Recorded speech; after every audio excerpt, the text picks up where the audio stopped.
बहुत समय पहले की बात है। रामपुर नाम के गांव में श्याम नाम का दर्जी अपनी पत्नी और दो बेटियों के साथ रहा करता था। श्याम की दोनों बेटियां पढ़ाई में बहुत ही होशियार थी, मगर उनके पास कम पैसे होने के कारण वह बहुत गरीबी में दिन गुजार रहे थे। श्याम का दर्जी का धंधा ना चल पाने के कारण उसके घर में हमेशा खाने के लाले पड़ा करते थे। अब एक दिन ऐसे ही श्याम दुकान में काम कर रहा था, तभी एक आदमी, अरे श्याम भाई क्या कर रहे हो? अरे कुछ नहीं भाई, थोड़ा काम था वही कर रहा हूँ। तुम बताओ कैसे आना हुआ? मेरा शर्ट लेने आया था भाई, सिल के हुआ है कि नहीं अभी तक? हाँ हाँ हो गया है यार, तू दोस्त है इसलिए मेरे पास कपड़े सिलने डालता है। अभी तो मेरे ग्राहक भी बहुत कम हो गए हैं, कुछ समझ नहीं आ रहा क्या करूँ। सब्र कर, वक्त के साथ सब ठीक हो जाएगा। ये धंधा हर रोज एक जैसा नहीं होता, आज अच्छा है तो कल बुरा। तुम सब्र रखो मेरे भाई। हाँ, अब सब्र के अलावा कुछ कर भी तो नहीं सकते। ये लो तुम्हारी शर्ट। ऐसा कहकर सुभाष वहाँ से चला जाता है। शाम सोच में पड़ जाता है। थोड़ी देर में वो सोचते सोचते अपने घर चला जाता है। तभी सावित्री शाम को सोच में डूबा देख, अजी सुनते हो, मैं एक बाबा को जानती हूँ, वो हमारी मदद जरूर करेंगे। मैंने तुम्हें कितनी बार बताया है सावित्री, ये सब बातें कुछ काम की नहीं होती। मैं कह रही हूँ इसीलिए एक बार साथ चलेंगे तो आपको पता चलेगा कि वो कितने सिद्ध बाबा हैं। हाँ, अच्छा ठीक है। ऐसा कहकर सावित्री शाम को मना लेती है और दोनों सिद्ध बाबा के पास चले जाते हैं। वहाँ जाते ही बाबा उनसे, आओ आओ श्याम, तुम मुझे मानते तो नहीं, फिर भी अपनी बीवी के कहने पर यहाँ आए हो। बाबा ऐसी बात नहीं है, मेरा इन सब बातों पर विश्वास नहीं है। अच्छा ठीक है बच्चा, तुम्हें क्या समस्या है ये तो बताओ जरा। बाबा मैं एक दर्जी हूँ, पूरे एक साल से मेरे दुकान पर ग्राहकों का आना बहुत कम हो गया है। क्या इस समस्या का कोई समाधान है आपके पास? हाँ हाँ जरूर है, मगर आपको मेरे कहने पर विश्वास रखना पड़ेगा बेटा। मैं अब से आप पर ही विश्वास रखूंगा बाबा, लेकिन क्या आप मेरी मदद कर देंगे? क्यों नहीं, मैं तुम्हारी जरूर मदद करूंगा।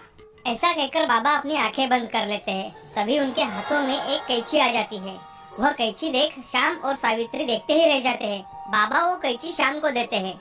ये लो बेटा, ये एक जादुई कैंची है। ये कैंची तुम्हारा भाग खोल देगी, ये तुम्हें बहुत सहायता करेगी। इसे तुम कुछ भी मांग सकते हो, मगर हमेशा ध्यान रखना, ज्यादा लालच कभी ना करना। क्या सच में ये कैंची काम करेगी? तुम चाहो तो इसे आजमा के देख सकते हो। जी मैं जरूर इसे एक बार आजमा कर देखना चाहूंगा। शाम वो कैंची हाथ में लेकर बोलता है, हे जादुई कैंची, मुझे अभी के अभी एक नया कपड़ा चाहिए। ऐसा कहते ही वहाँ बहुत बड़ा प्रकाश फैल जाता है और वहाँ एक नया कपड़ा आ जाता है। ये सब देख सभी बहुत खुश हो जाते हैं और शाम को कैंची सच में जादुई है इसका विश्वास हो जाता है। तभी शाम बाबा से, बाबा आपका बहुत बहुत धन्यवाद, आपने मेरी बहुत सहायता की है। मैं इस कैंची का कभी भी गलत इस्तेमाल नहीं करूँगा। ऐसा कहकर श्याम और सावित्री बाबा के पैर पड़कर वहाँ से चले जाते हैं। उस दिन शाम का पूरा दिन बहुत अच्छी तरह से गुजरा। अब दूसरे दिन शाम वह कैंची दुकान में लेकर जाता है और उस कैंची से कपड़े काटने का काम करने लगता है। तभी वह कैंची सामने जो भी कपड़ा आए उसके इतने अच्छे डिजाइन बना देती है कि वो किसी को भी पसंद आ जाए। तभी शाम मन में सोचता है, क्यों ना मैं इस डिजाइन को बेचकर कुछ पैसे कमा लूं। लोगों को पसंद आ गए तो बहुत अच्छा है। शाम जादुई कैंची से बने सारे डिजाइन दुकान के सामने स्टैचू पर लगा देता है। कुछ समय बाद कुछ लोग वह कपड़े देखने के लिए आए और उसमें से आधे लोगों ने वो कपड़े खरीद लिए। ये देखकर शाम बहुत हैरान हो गया। लोगों को मैंने बनाए हुए कपड़े पसंद नहीं आते, मगर इस अलग डिजाइन के कपड़े बहुत पसंद आ रहे हैं। शाम दुकान बंद करके रात को घर चला जाता है और सब बातें सावित्री को बताता है। तो सावित्री बहुत खुश हो जाती है। आज अच्छी आमदनी होने की वजह से शाम को पैसे मिले थे, इसलिए सावित्री अच्छा खाना बनाती है और सबको खिलाती है।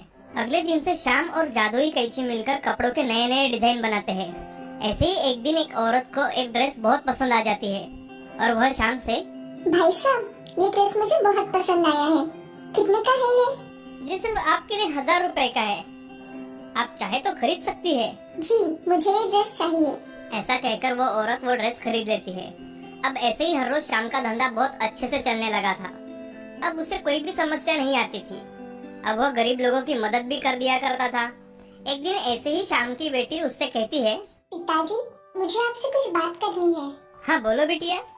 पिताजी हम सोच रहे थे कि क्यों ना इस साल हम अनाथालय के बच्चों को कपड़े बांटे जो कि बहुत खूबसूरत हो। ठीक है बेटा, मैं जरूर बना के रखूंगा।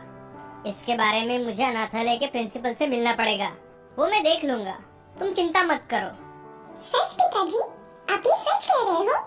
मेरी दोनों बेटियों ने इतना अच्छा निर्णय लिया है तो मैं कैसे मना कर सकता हूँ भला। सच में पिताजी आप स्कूल में कपड़े बांटेंगे? हाँ मेरी बच्चियों, तुम्हारे विचारों पर मुझे फक्र है। चलो अब थोड़ी पढ़ाई भी कर लो। ऐसा कहकर श्याम वहाँ से चला जाता है। राधा और सुमन भी पढ़ाई करने बैठ जाते हैं। कुछ दिनों बाद श्याम अनाथालय में जाकर अपनी ओर से सभी बच्चों को ड्रेस देता है। सारे बच्चे बहुत खुश हो जाते हैं। बच्चों को खुश देखकर श्याम भी बहुत खुश होता है। ये सब तर्क की जादुई कैंची की वजह से हुई थी। श्याम भी उस जादुई कैंची का कभी गलत इस्तेमाल नहीं करता था। इस तरह से कुछ दिनों में श्याम बहुत अमीर आदमी बन जाता है, लेकिन वो हमेशा गरीब लोगों की मदद करता रहा।